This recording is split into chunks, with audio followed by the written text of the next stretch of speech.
É a hora do quadro que trata das questões jurídicas do meio rural. Na semana passada, o especialista Pedro Puccini falou sobre prescrição de multa ambiental. Hoje ele segue com o tema. Sabe aquela velha multa que nunca foi julgada pelo órgão ambiental e que fica te incomodando, atrapalhando a sua vida como a negativação de certidões? Saiba que esta multa pode estar prescrita. Vamos entender mais sobre o assunto? Na tela. Saudações, e na edição anterior nós falamos aqui da perda do direito do Estado de punir um infrator ambiental, né, devido a uma situação aí considerada como crime ou como infração ambiental, a chamada prescrição.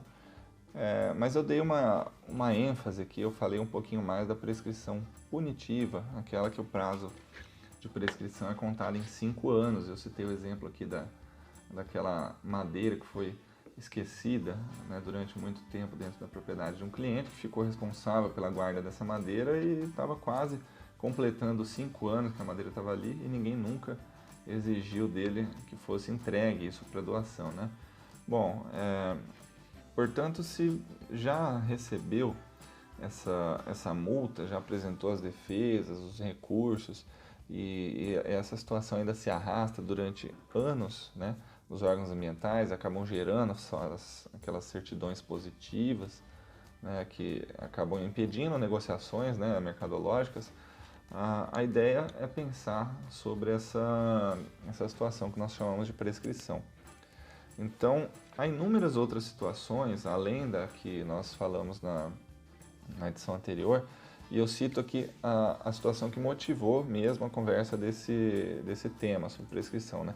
Aquelas multas que ficam engavetadas no órgão ambiental, pendentes de julgamento durante anos e acabam não sendo julgadas depois das defesas, dos recursos, enfim. Então, essa é a chamada prescrição intercorrente. A prescrição intercorrente, segundo o decreto das multas ambientais, ela acontece depois de 3 anos de quando o processo está pendente de julgamento ou depois de um determinado despacho, que nós chamamos, né, podendo o infrator, depois desse prazo de 3 anos, pedir o arquivamento desse processo sem qualquer penalidade por conta da prescrição. Mas não é qualquer movimentação ou qualquer despacho que vai trocando as gavetas, né? Muitas vezes o órgão ambiental sabe disso e vai falar, não, vou dar qualquer despachinho aqui para poder trocar os gabinetes, trocar as gavetas ali, né, no sentido figurado, para interromper esse prazo de prescrição intercorrente de 3 anos.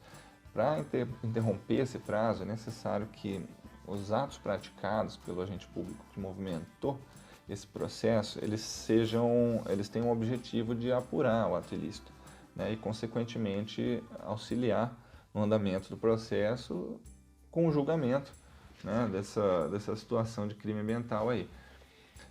Então, para finalizar, apenas não confundam essa situação com uma outra já comentada aqui em edições anteriores com relação à reparação do dano, né, porque a reparação do dano já foi considerada pelo Supremo Tribunal Federal, pelo Superior Tribunal de Justiça também, como sendo imprescritível, ou seja, desmatou sem licença, pode até não pagar a multa que está prescrita, mas vai ter que recuperar a área desse dano ambiental, né? Seja o proprietário de hoje ou o proprietário que vai estar recebendo isso em compra e venda, né?